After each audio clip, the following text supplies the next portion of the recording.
뉴스 정면 승부. 이동영의 뉴스 정면 승부.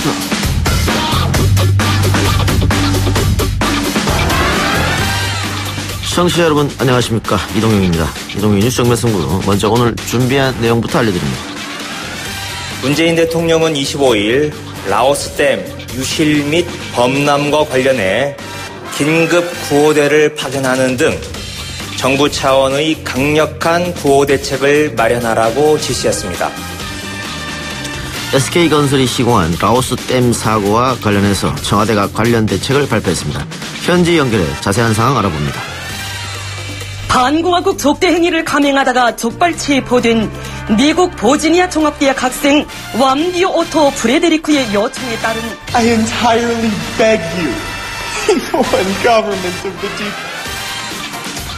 북한을 관광하다 체제전복 혐의로 15년 노동교화형을 선고받은 오토 원비어가 결국 혼수 상태로 석방돼 숨진 일이 있었습니다.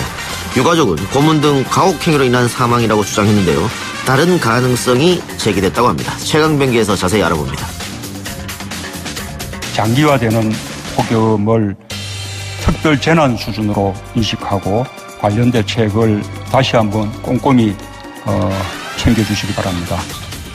특히 노약자와 독거노인, 쪽방에서 생활하시는 분들과 같은 폭염 취약계층에 대한 대책이 충분한지 점검하고. 폭염이 재난 수준입니다. 이미 사망자도 12명이 나왔죠. 문재인 대통령은 폭염을 특별 재난 수준으로 인식하고 피해 보상 근거도 마련하는 등 종합적인 대책 수립을 당부했는데요. 폭염 위기 속에 에너지 빈곤층에 대한 정책 전환이 시급해 보입니다. 전문가 만나보겠습니다. 돈 없이 정치할 수 없나? 나한테 참 숙제다. 너무나 자존심 상해서 자존심 상하고 힘들고 어렵다. 영화 노무현입니다 중 서가본 전 의원이 회상한 노무현 전 대통령이 했던 말입니다. 고 노회찬 의원의 죽음 이후 정치자금법의 개정 필요성이 제기되고 있습니다. 돈 없는 사람은 정치도 못한다는 이른바 무전무치라는 말까지 생길 정도인데요. 청래당에서 짚어보겠습니다. 7월 25일 수요일 이동의 뉴스 정면 승부 시작합니다.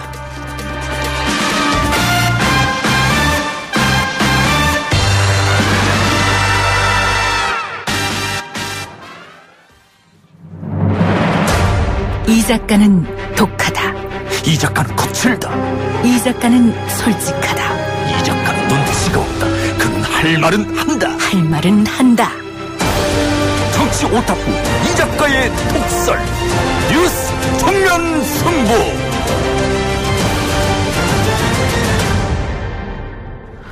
라오스에서 우리나라 SK건설과 한국서부발전이 시공 중인 수력발전댐 보조댐이 붕괴하면서 마을 6개가 물에 잠기고 수백 명의 인명피해가 발생했다는 소식 외신을 통해 들으셨을 겁니다. 현재까지 우리 국민의 피해는 없는 것으로 확인됐지만 현지 상황은 좋아 보이지 않습니다. 라오스 정부는 사고 지역을 긴급 재난지역으로 선포했다고 하고요. 우리 정부 역시 긴급 구호대를 파견하겠다고 밝혔습니다. SK건설도 사고 소식을 접한 즉시 구조활동 지원에 나섰지만 사고 원인을 놓고는 현지 언론과 건설사 측의 입장이 엇갈립니다.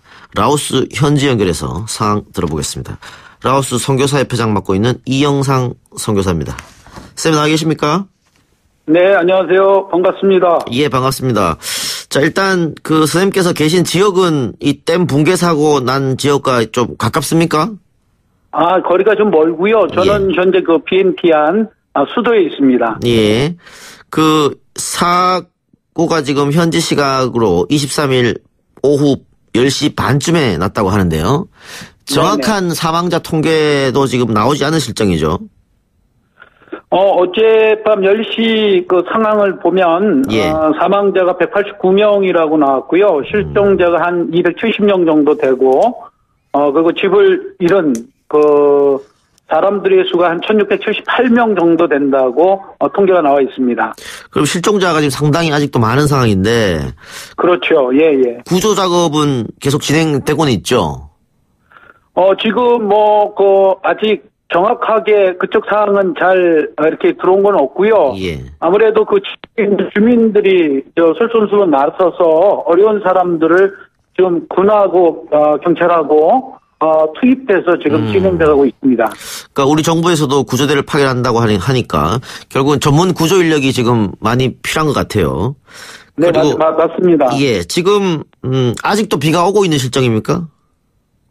지금 계속 비가 오고 있고요. 예. 벌써 한 2달째 지금 남쪽 지역은 비가 계속 내리고 있습니다.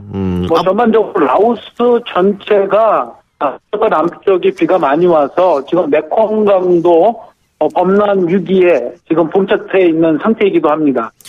그러면 뭐 비가 언제 멎은다는 그런 소식은 없습니까? 이게 간헐적으로 한 어제 정도 잠깐 멈췄다가 또 오기 했거든요. 예. 지금 우리 여기 수도인 펜티안도 조금 전까지 비가 내리다가 지금은 잠시 멈춰져 있는 상태입니다.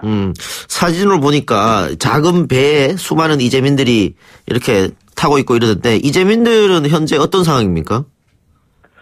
지금 이재민들은 뭐 거의 어떤 대피소나 이런 것이 없고요. 지금 뭐 이제 거리에 지금 현재 있는 분들이 상당히 많이 있고 그리고 가까이 친인척들, 그 라오스 사람들은 특별히 이렇게 어려울 때 잘 이렇게 또 서로 도와주고 협력해주고 함께합니다. 그래서 자기 일처럼 그 좀 수혜가 되지 않는 지역에 있는 집으로 이동해서 거기서 쉬고 있어요.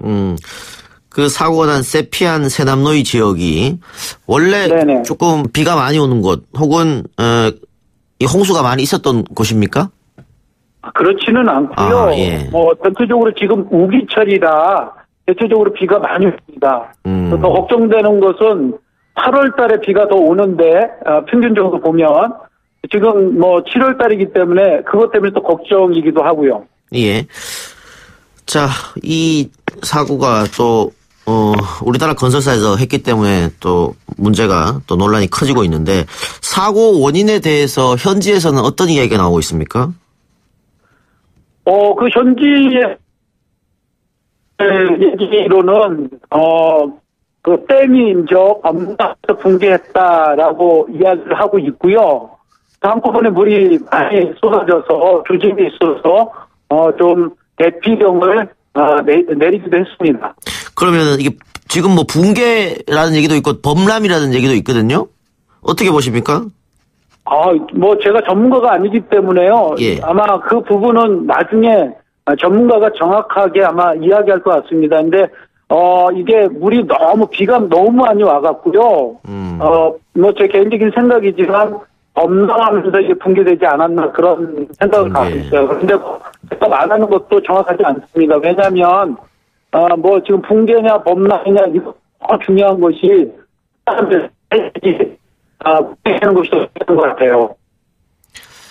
예, 선생님 지금 뭐 국제 전화다 보니까 네네. 이 통화 상태가 지금 좋지 않아서요.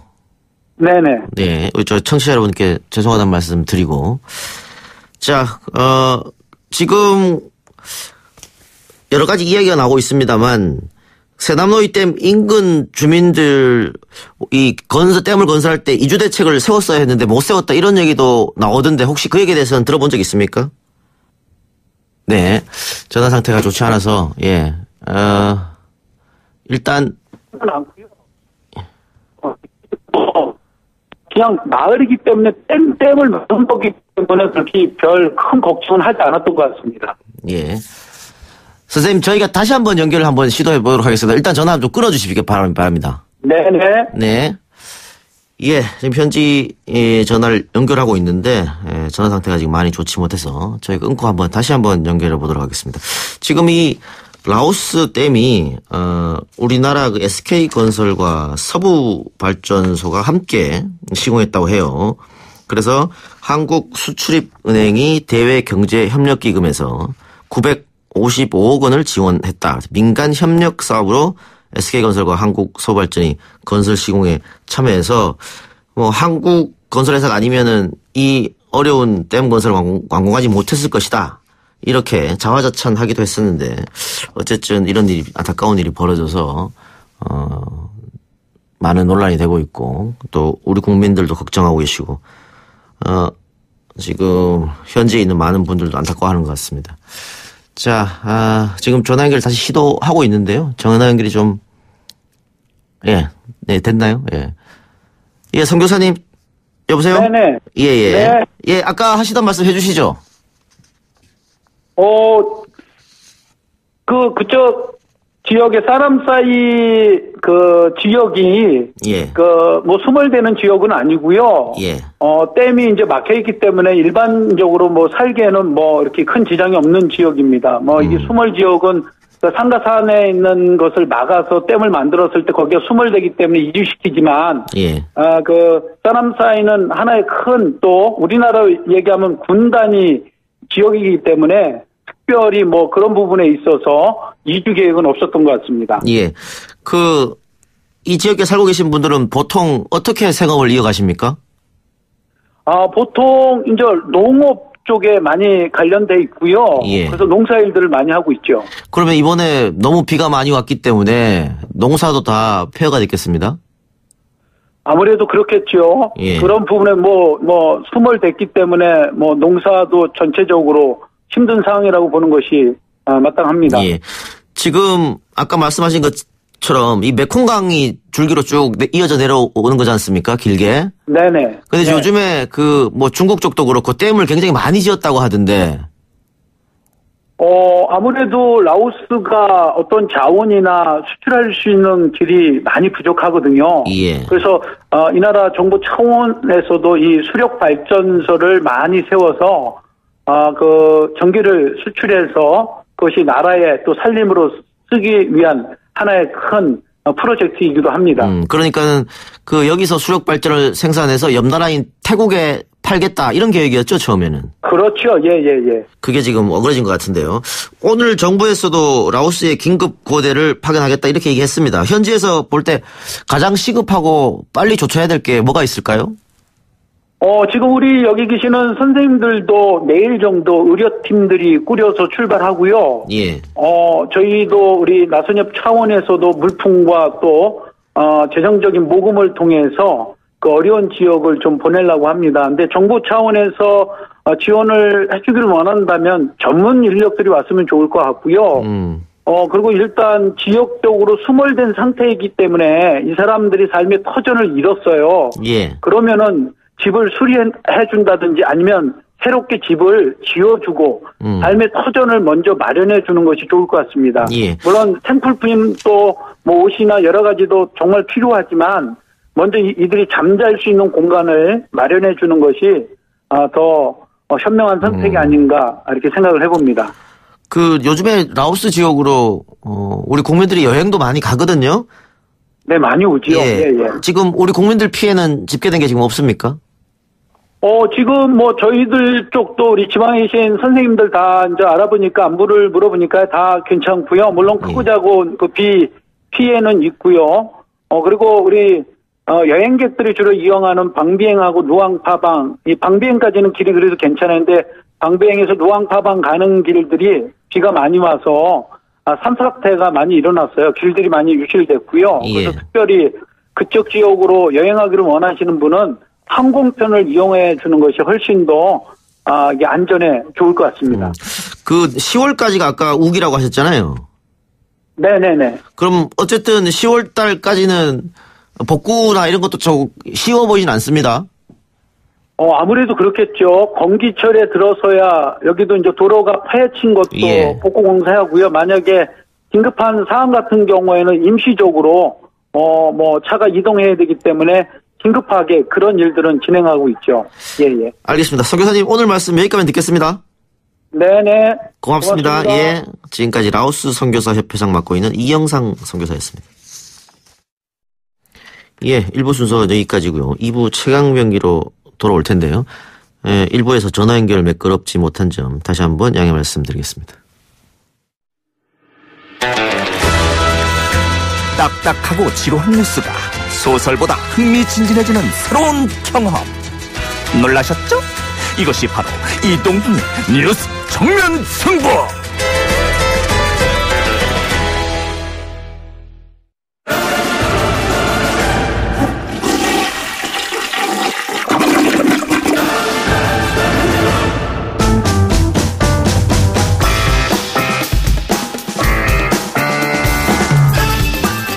최강병기 손수호 변호사 아시아경제 장영진 기자 나왔습니다. 어서 오십시오.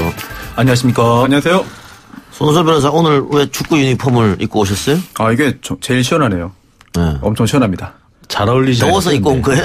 덥기도 하고요. 네. 방송 끝나고 또 바로 네. 축구장 가야죠. 오늘 축구 경기가 있습니까? 네, 인천 가야 됩니다. 인천에서. 네. 그래서 축구 유니폼을 입고 오셨군요. 방송 끝나가면 좀 늦어요. 네, 하지만 열심히 방송하고 가겠습니다. 예, 앞에서도 저희가 예고를 해드렸습니다만은 오토 원비어 트럼프 정부의 대북 정책에 심대한 영향을 끼쳤다. 뭐 이런 얘기도 나오는데 지금까지는 북한에 고문이 있었지 않았을까? 이 네. 추측이 다수였잖아요. 정설로 비춰졌는데. 그렇죠. 사실 정설처럼 돼 있었죠.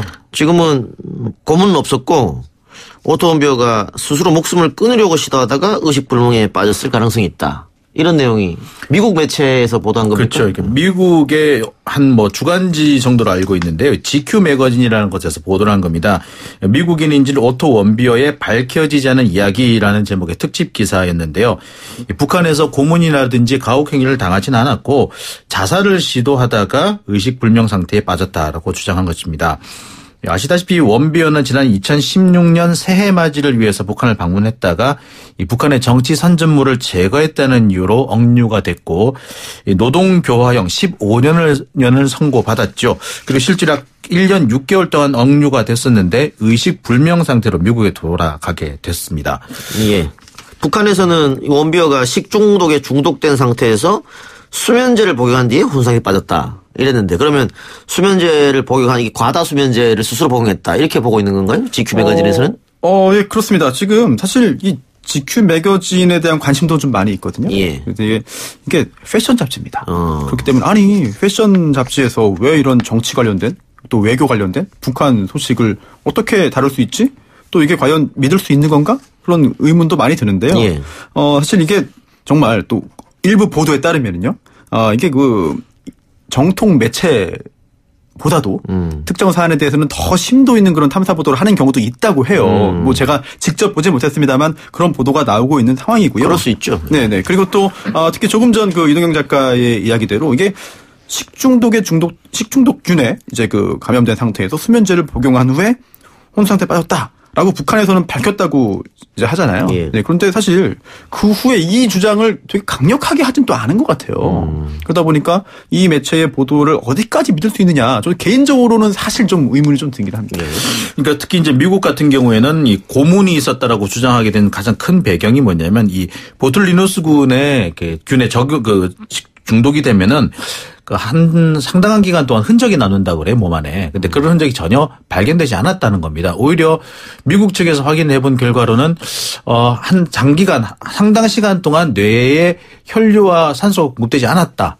이것만 확인이 됐다는 거예요. 그래서 이것이 고문의 흔적이 아니냐라고 했고 특히 이 원비어의 가족들이 북한에서 고문을 당했다라고 강력하게 주장을 했습니다. 그래서 뭐라고까지 얘기를 했었냐면은 북한이 이 집게로 원비어의 아래쪽 치아를 건드려서 치열이 심하게 흐트러졌고 팔과 다리가 뒤틀려 있었다. 이렇게 주장을 했습니다. 그래서 고문에 아주 결정적인 어떤 증언이 됐던 걸로 이렇게 알고 있습니다. 예, 오토 원비어가 카메라 앞에 쓴 적도 있었지 않습니까? 북한에서. 그렇죠. 그때는 건강한 상태였었는데. 건강했었고요. 지금 GQ 매거진에서는 조셉 윤 전 국무부 대북 정책 특별대표 또 담당 주치인 마이클 플로 에키저 인터뷰를 해서 이 내용을 또 실었다고요? 어떤 네. 내용입니까? 그러니까 원비어가 재판을 받은 바로 그날 아침에 숙소로 돌아왔는데 의식이 그때부터 없었다. 이제 호텔 직원들은 그렇게 얘기를 한 거죠. 그러니까 재판을 받고 돌아와서 호텔로 들어갔는데 바로 그 직후에 의식이 없는 채 의식을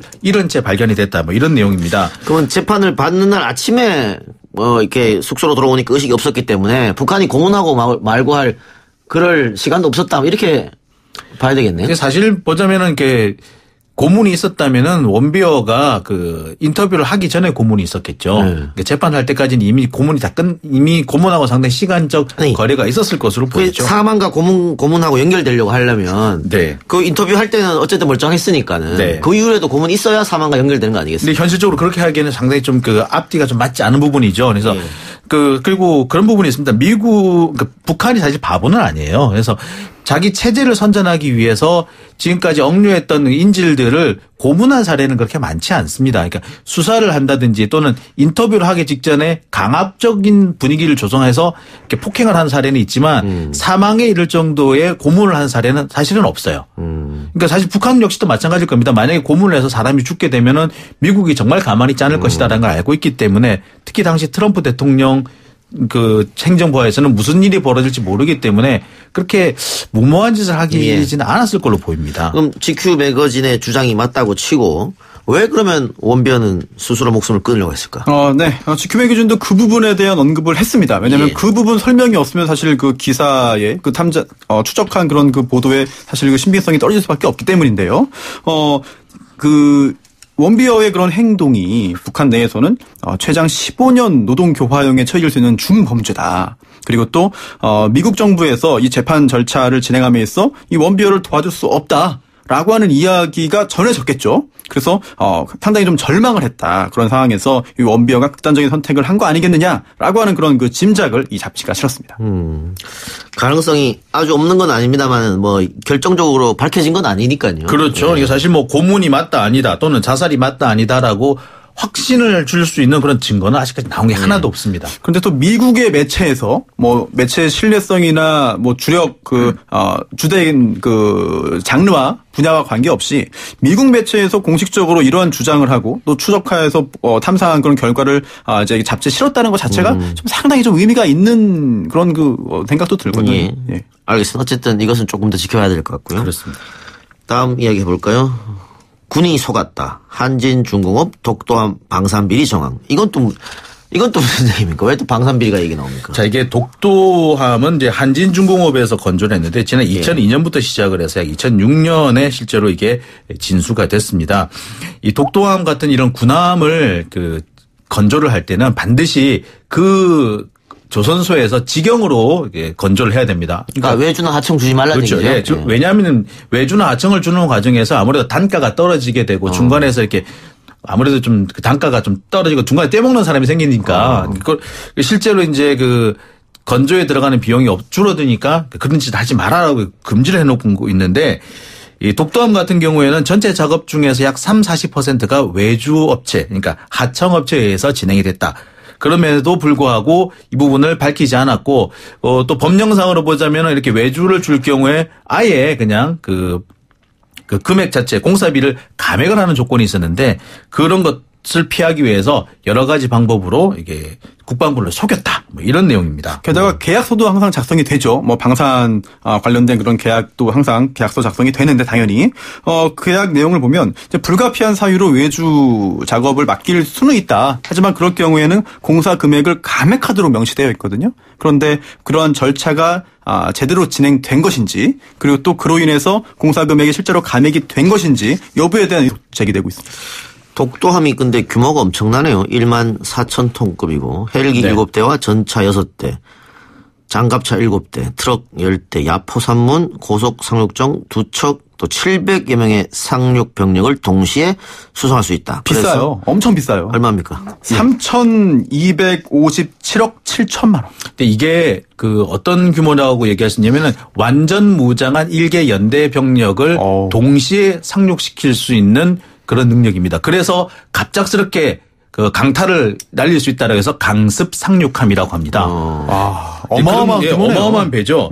근데 저는 사실 이 보도를 보고 약간 좀 갸우뚱했으면서 또 이 보도가 조금 더 한 발 더 나갔었으면 좋았겠다라는 좀 아쉬움이 있었습니다. 왜냐하면요. 한진중공업뿐만 아니라 우리나라 대기업들 상당수가 사내 하청이라는 게 있어요. 그래서 실제로는 그 회사 안에 있는 직원인데 마치 하청업체가 있는 것처럼 이렇게 꼼수를 부리는 그런 방식이죠. 이게 인건비를 줄이고 또 이렇게 노조를 약화시키기 위해서 이런 방식을 많이 쓰는데 사실은 이 자체의 그 회사 소속입니다. 사실은. 그러니까 아마 제가 볼 때는 한진중공업 같은 경우도 이런 사내 하청을 이용하지 않았느냐는 생각이 들어요. 그러니까 제가 볼 때 이렇습니다. 한진중공업이 자기들 사내 하청이니까 한편으로는 사내 하청이 어떻게 보자면은 회사 아니죠. 다른 회사는 아닌 거죠. 그래서 한편으로 보자면 이 사람들이 파견 근로자법, 근로자 파견법을 위반했거나 아니면은 이 방산 비리를 저질렀거나 둘 중에 하나였던 거죠. 그러니까 제가 만약에 기사를 썼다면 한진중공업이 인건비 아끼려고 꼼수 부리다가 방산 비리에 걸렸다. 이렇게 기사를 쓰지 않았을까 생각이 듭니다. 근데 또 이런 부분은 또 문제가 또 될 수 있습니다. 좀 이상한 그런 정황이 있는데요. 실제로 그 하도급 업체, 이제 하청업체라고 많이 부르죠. 이 업체가 여러 군데가 있었는데요. 이게 그 실질적인 의미의 그 사내 하청, 뭐 하나의 그 계열사인지 여부와 뭐 관계없이 그건 제가 확인하지 못했어요. 그런데 이 업체들의 대표가 이렇게 말했다는 거예요. 이 한진중공업으로부터 돈을 받았는데 그때 다 현찰로 받았다. 그럼 네. 뭔가 꼼수가 있기 때문에 현찰로 준 거네요. 네, 이거를 이렇게 하도급, 이제 하청 계약한 거 자체를 드러내지 않기 위한 거 아니겠느냐라고 하는 그런 그 의문을 가질 수가 있겠고요. 그리고 또 이 하도급 계약서도 당연히 작성이 안 됐거든요. 이런 부분들은. 왜냐하면 계약서를 작성하게 되면 나중에 문제가 생길 수 있으니까. 그렇죠. 직영이 아니니까. 예, 그러니까 이제 이 사람들은 직영인 것처럼 진행은 했지만 또 한편으로는 자기들의 사내 하청을 그대로 유지하고 싶었던 거죠. 그래서 애매하게 이렇게 진행을 하다가 이게 마치 10년 뒤에 10년 만에 들키게 된 겁니다. 한진은 여기에 대해서 뭐라고 해명하고 있습니까? 지금까지는 해군과의 계약에 따라서 100% 직영으로 작업을 했다라고 돼 있고 당시 실무진이 퇴직해서 회사에 남아있지 않기 때문에 구체적인 사항은 확인하기 어렵다라고 주장을 하고 있습니다만 제가 알고 있기로는 이 당시에 이 작업을 했던 사람들 대부분 지금 필리핀에 가 있어요. 필리핀 수백만의 이 한진중공업이 이 조선소를 지금 운영하고 있는데 여기 수백만 원을 가기 위해서 부산 영도에 있는 조선소를 계속해서 축소를 했어요. 물량을 계속 줄이고. 그러는 와중에서 사내 하청도 많이 생기고 그랬거든요. 그러고 있는데 이제 독도함을 수주를 받게 되니까 나름대로 급했던 거죠, 자기들은.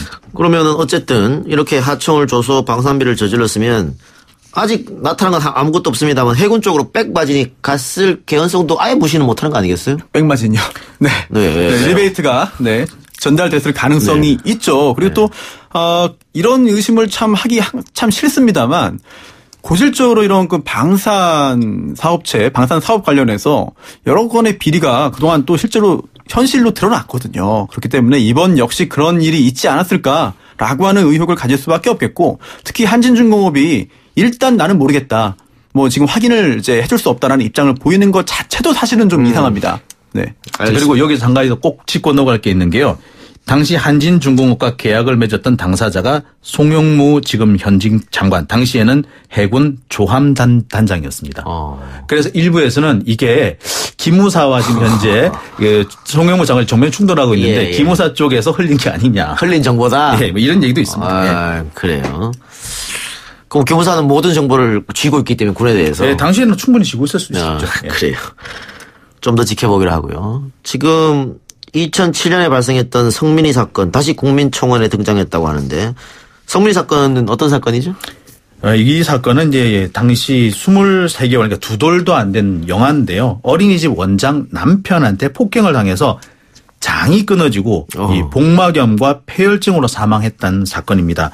당시 성민이 부모님은 이제 이혼을 한 상태였고 성민이 아버지가 아이들을 키우고 있었는데 그러니까 아무래도 이제 아버지가 어디 나갔으면 일을 해야 될 거 아닙니까? 그래서 좀 먼 곳에 나가서 일을 했나 봐요. 그래서 아이들을 이 어린이집에 24시간 맡겼답니다. 그리고 주말에만 와서 아이들을 만나고 놀아주고 했었는데 그 와중에서 문제가 생긴 걸로 보입니다.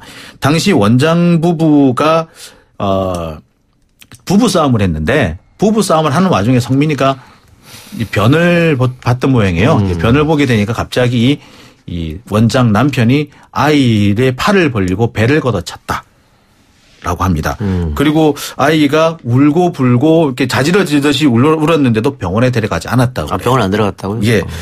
뭐 병원 말로는 하루 정도만 단 몇 시간만 일찍 왔더라도 아이를 살릴 수 있었다. 뭐 그런 얘기도 하고 있습니다. 예, 당시 원장 부부에 대한 처벌이 있었습니까? 네, 처벌이 이루어졌습니다. 재판 절차 다 정상적으로 진행이 됐고요. 실제로 이제 여성 원장은 이제 징역 1년형이 선고됐고요. 그리고 또 함께 이제 그 범행에 가담했던 원장의 남편이 있어요. 원장 남편도 징역 1년형이 선고됐습니다만 집행유예 3년이 붙었기 때문에 실제로 복역을 하지는 않았거든요. 직접 발로 차서 아이가 사망했는데 왜 집행유예가 나옵니까? 당시에 그 검찰은 뭐 여러 가지 그런 범죄로 기소를 했는데요. 실제로 유죄 판결이 나온 거는 업무상 과실치사였습니다. 즉 아이를 돌봄에 있어서 실수로 이제 과실이 있었고 그로 인해 사망했다라고 한 것이고요. 뭐 상해치사 등의 부분은 이제 무죄 판결이 선고됐거든요. 입증을 못한 거네요. 그렇습니다. 당시 이게 가장 직접적인 증거의 대부분은 성민이 형의 진술이었어요. 성민이 형이 당시 6살이었습니다. 그러니까 6살이었던 성민이 형이 뭐라고 진술했느냐면 동생이 많이 맞았고 아파서 울었는데 야단 맞을까 봐 겁이 나가지고 이불 틀어 막았다 이런 진술까지 했다고 해요. 그런데 6살 나이에 진술이다 보니까 신빙성이 없다라고 판단했던 겁니다. 안타깝네요. 안타깝죠. 근데 어쨌든 오래전 사건인데 지금 다시 청원에 올라오고 20만 명이 사인하고 이런 이유는 뭐죠? 최근에 이제 그 어린이집에서 발생한 여러 건의 사고 사례들이 보도됐습니다. 또 심지어 안타깝게도 어린 아이들이 또 생명을 잃었거든요. 게다가 또 이제 영상 증거도 있고 또 보도되면서 참 잔혹하게 그리고 처참하게 그 어른들에 의해서 아주 어린 그 유아 또는 영아들이 사망하는 사례들이 발생하자 결국은 이제 이런 걸 해결하기 위해서는 관련 법을 개정해야 된다. 이런 그 목소리가 나왔고요. 게다가 또 형량을 또 이제 현실화해야 된다. 그래야만 이런 일이 다시 발생하지 않는다. 그리고 또 영상 CCTV가 지금 설치가 의무화되어 있는데요. 설치가 의무화되어 있지만 이거를 이제 학부모들이 이제 아이의 그 부모들이 이걸 모두 다 이제 자유롭게 시청할 수는 없어요. 확인할 수는 없어요. 그래서 이런 부분에 있어서 좀 관련법의 개정이 필요하다는 그런 여론이 있어서 이번 청원에서도 그런 내용이 포함되어 있습니다. 이번 건 같은 경우 가장 직접적으로는 성민군의 아버지가 이제 최근에 청와대 청원 게시판에 청원을 올렸다고 해요. 직접. 예. 제목을 제가 직접 저도 읽어보기도 했는데 23개월짜리 아기가 장이 끊어져 죽었습니다라는 글을 올렸어요. 근데 바로 이 청원에 며칠 만에 23만 명이 서명을 했고요. 청와대가 이 청원에 대해서 답변을 하게 된 거죠. 그러면서 이 사건이 다시 지금 부각이 되고 있습니다. 그래요. 요즘에 그러면서 이제 원스트라이크 제도. 그러니까는 한 번만 어린이집에서 이런 일이 있으면 그 어린이집은 운영을 못하게 하는 이런 것도 신설하자 이런 얘기 있지 않습니까? 왜냐하면요. 그 당시에 이렇게 그 형사처벌을 받은 그 원장 부부가 이 사건 후 몇 년 지난 후에요. 다시 또 어린이집을 이제 차려서 운영을 했어요. 네, 법적으로 문제는 없거든요. 없었거든요. 네. 그런데 이게 사실 법적으로 문제 없다고 해도 이런 일을 참 국민들이 특히나 아이들을 두고 있는 부모 입장에서 그냥 넘기긴 쉽지 않거든요. 그렇죠. 네. 이 아동학대 사건 이런 게 그렇습니다. 항상 드러나는 건 빙산의 일각이고요. 한 번 저지른 사람은 상습입니다. 또 저지를 수가 있거든요. 따라서 이런 사람들은 좀 어린이집 같은 이런 곳에서는 좀 배제가 돼야 되는데 이런 부분에서 아직까지 법적인 어떤 장치가 없다는 게 좀 많이 안타깝습니다. 학대를 한 사람은 또 지속적으로 그렇죠. 하게 되죠. 예, 보통 이게 상습인 경우가 많고 이게 좀 병적인 경우도 있고 그렇습니다. 예. 자, 지난 24일 어린이집 통학 차량 안전사고 대책은 정부에서 발표를 했습니다. 우리가 저번에 한번 얘기했었죠. 슬리핑 차일드 체크. 네. 이것을 이제 도입하겠다고 했는데 결국은 이게 전국에 있는 수만 대의 차량이 대상이 될 거 아니겠습니까? 그렇죠. 비용은 어떻게 합니까? 뭐 거기까지 구체적인 내용이 지금 나오진 않은 것 같은데요. 사실 하지만 이 의무를 이 비용을 지입을 하고 있는 그런 차주들에게 떠넘기거나 아니면 어린이집이 전액 부담하도록 하면은 사실 조기에 이제 정착하기 어려울 수도 있거든요. 정부에서 어느 정도 보조를 해줘야 되지 않습니까? 그렇습니다. 이런 곳에 쓰는 예산은 사실 아깝지 않은 것 같아요. 그러면 개당 30만 원이기 때문에 사실 큰 부담도 아닌 것 같아요. 아니면 뭐 정부 반, 그렇죠. 어린이집 네. 반, 아니면 지자체 반 이렇게 하든 그렇죠. 뭐 그런 방법이 있으니까요. 예, 두 분 말씀 오늘 여기까지만 듣겠습니다. 지금까지 최강병기 손수호 변호사 아시아경제 장영진 기자였고요. 저는 3부 7시 정각에 여러분들 다시 찾아뵙겠습니다. 두 분 수고하셨습니다. 감사합니다. 감사합니다.